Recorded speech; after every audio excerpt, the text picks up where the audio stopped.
Hello, welcome back to Jim's Corner.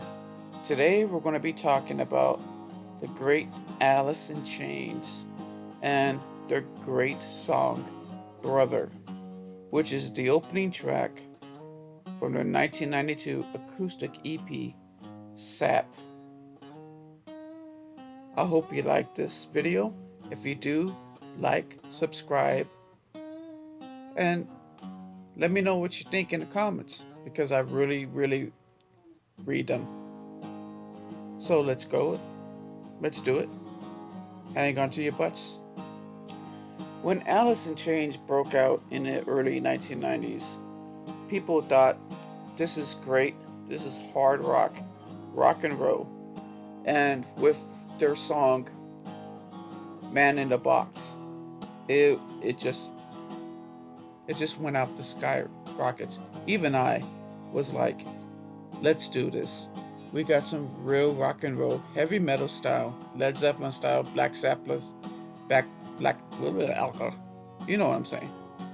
Their style. This is going to be good stuff. But then they kind of took a turn for a softer side, and I understand that. I didn't then. I actually refused to listen to their music back then, because I was a dumbass and I couldn't understand the nuances and the thematic hidden meanings of what they were trying to say. And you would think that somebody who listened to music all his life would understand what music was trying to say. This was a whole new ball game. I think this was a whole new ball game for a lot of Americans because the grunge system of rock and roll kind of took us over. I mean, we came out of the 80s with the hair glam metal stuff. You know, you got these rock and roll bands with 8-foot tall hairdos singing about making it with girls and partying and stuff. And then we roll on into the early 90s and you got some really great bands like Pearl Jam, Alice, of course Soundgarden. Oh my god, how great is Chris Cornell, right? And they're talking about what it's like to live in poverty-stricken towns on the West Coast, um, having to eke out a life. Nirvana. There's a strange story of Nirvana when the Nevermind came out, and I don't know if this is true, so take it as you will. When the Nevermind came out, Kurt Cobain was supposedly sleeping in his car because he had been evicted when the Nevermind album came out. I don't know how true that is, but after that, everything changed. And, well, today, maybe I can, maybe I'll do a video on Nirvana. But today, I am doing a video on Alice in Chains, one of the greatest songs that I've ever heard my whole life, called Brother. And it's a 360 degrees. Well, maybe not 360, but 180 degrees from Man in the Box. You know, I thought Man in the Box, yeah, here we go. We got some rock and roll, we got some heavy going on.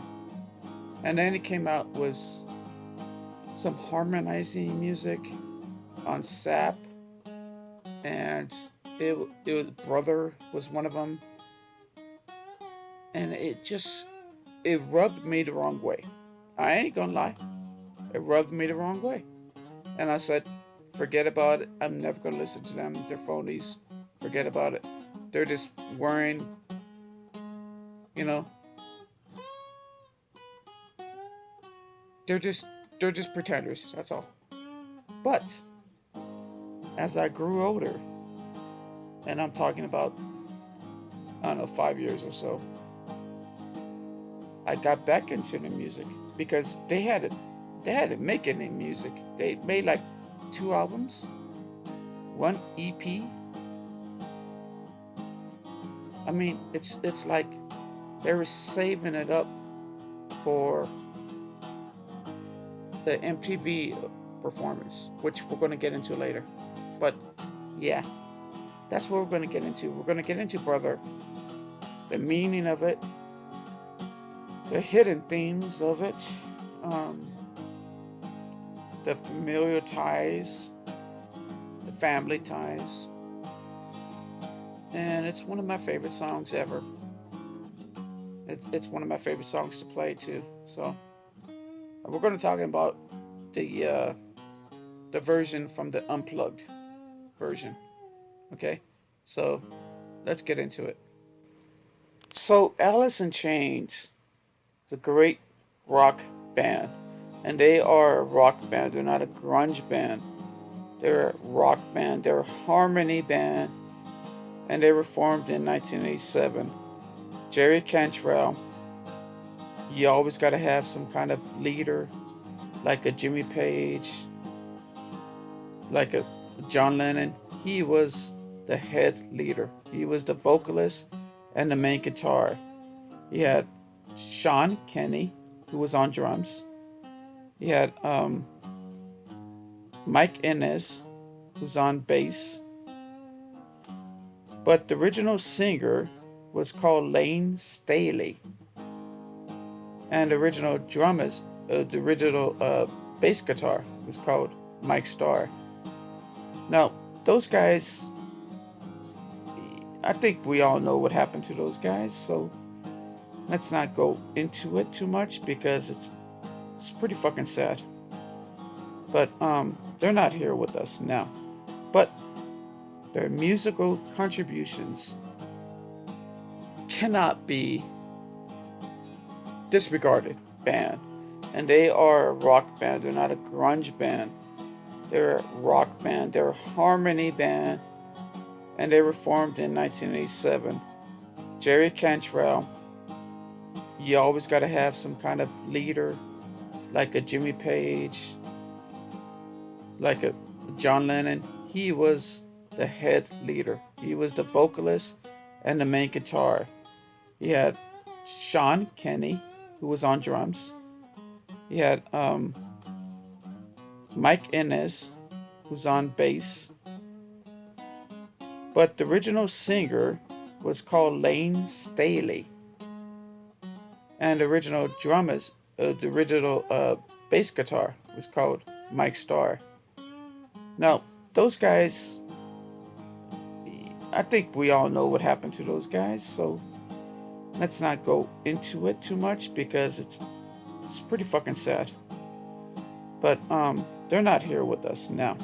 But their musical contributions cannot be disregarded in any way, shape, or form.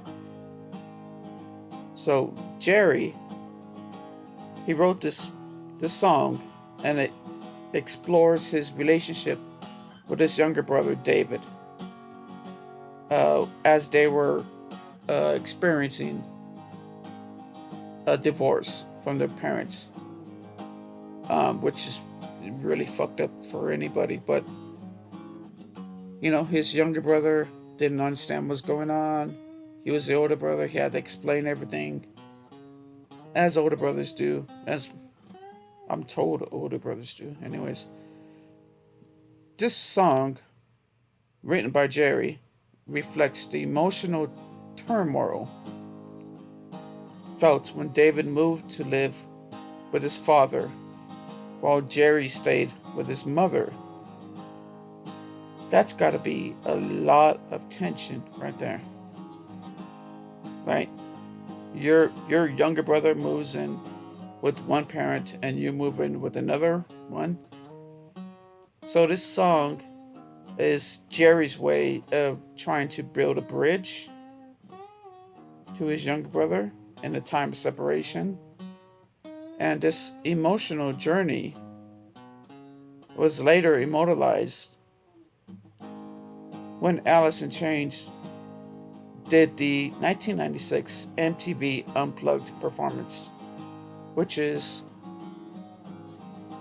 one of the greatest performances ever unplugged.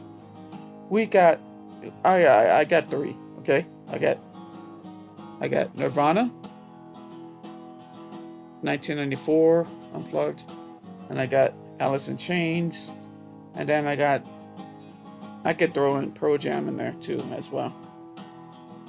This acoustic rendition, it brought a raw intensity because the band hadn't been performing for like years. They put out an album. They put up the first album, and then they'd go on tour, and then something would happen with Lane, and something would happen with Mike Starr, and then they go on hiatus, and then they put on like an album that has 4 or 5 songs on there.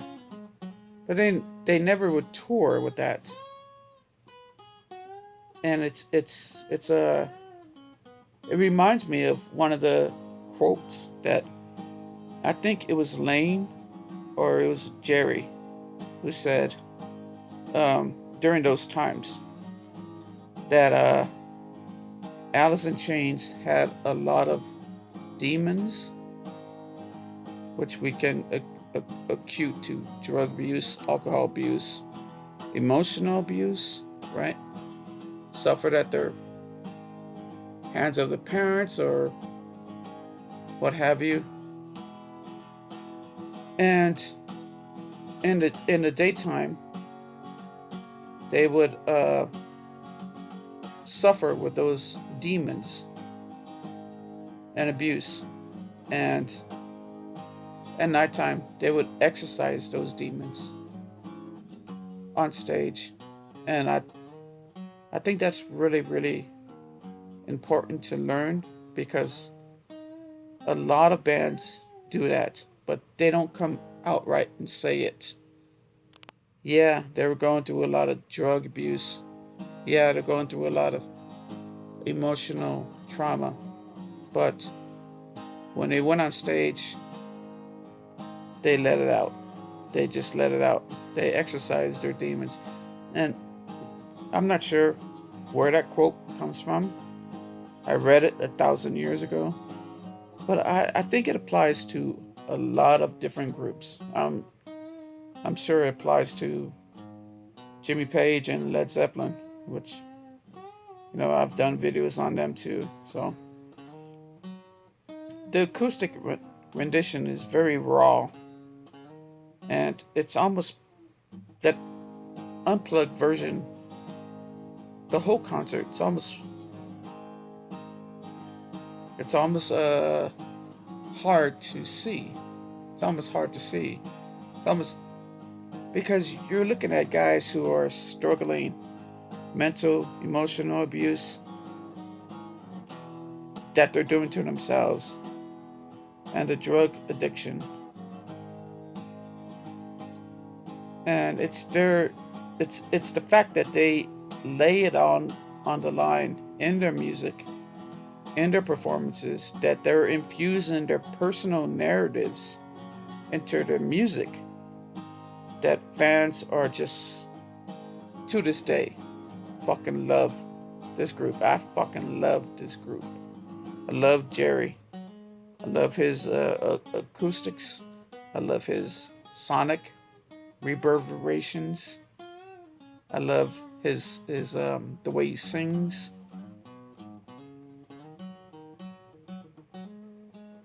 And the thing is that this song reminds certain people, the fans, of the complexities of family dynamics.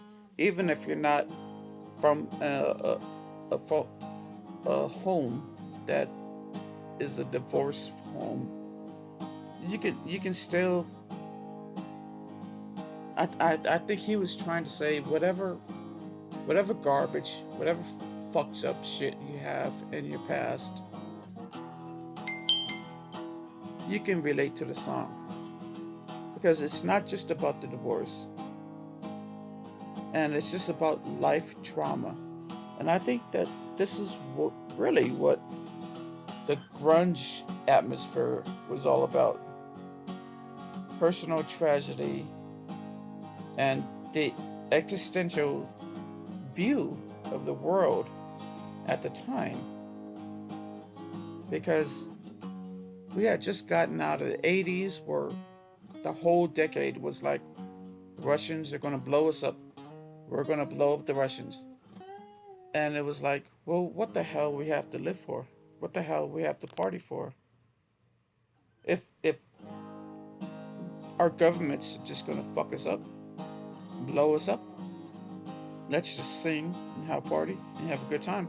It wasn't it wasn't like the 60s where it's just fucking peace, love, and that, I'm gonna have sex with you, I'm gonna take these drugs, bada boom, bada bing. It wasn't like that. There was something deeper inside their message.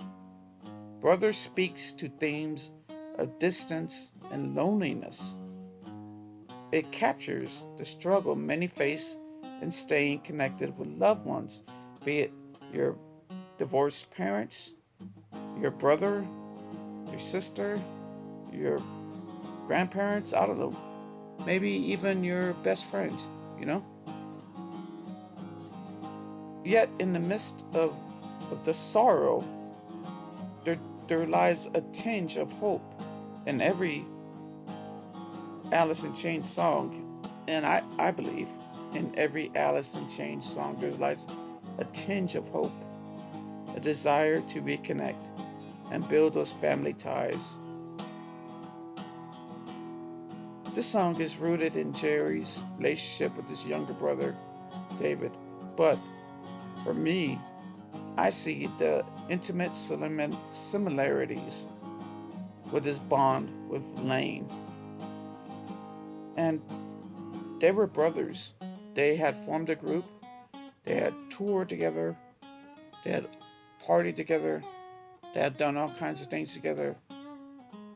And I think he was telling Lane, I know your pain, so don't you walk away, as some of the lyrics go.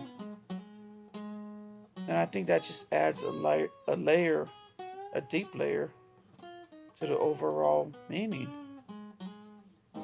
I think Brother transcends family connections. I think it resonates with anyone who has ever felt the distance in their relationships with family members or with friendships. It's a reminder of the complexities of love, loss, and the desire for connection. I mean, even in the opening lyrics, he says, frozen in the place I hide. Frozen in the place I hide.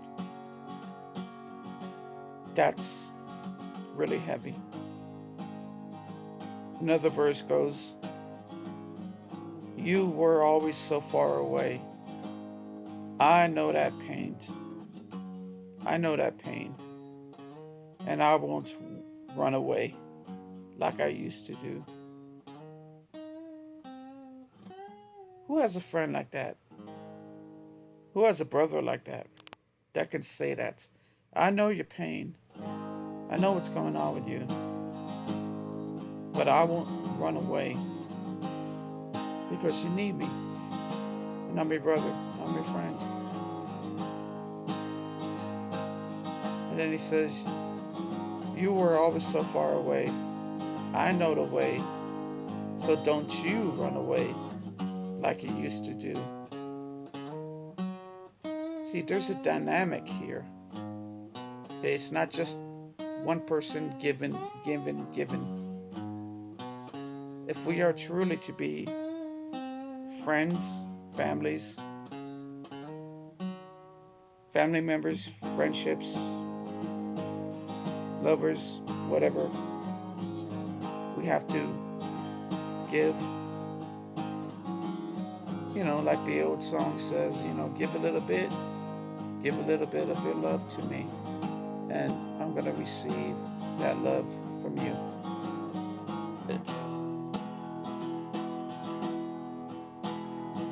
So, this has been my thoughts on Alice in Chains' Brother, the Unplugged 1992, I think, a version of it. I really love it. I love all of their songs.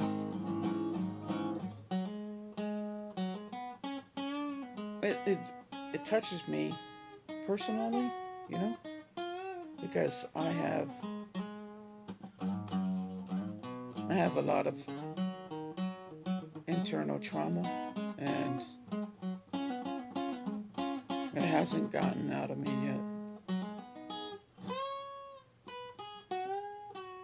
Anyways, yeah, uh, do the YouTube thing, do the like and subscribe, do the comments thing. Let me know what do you wanna see.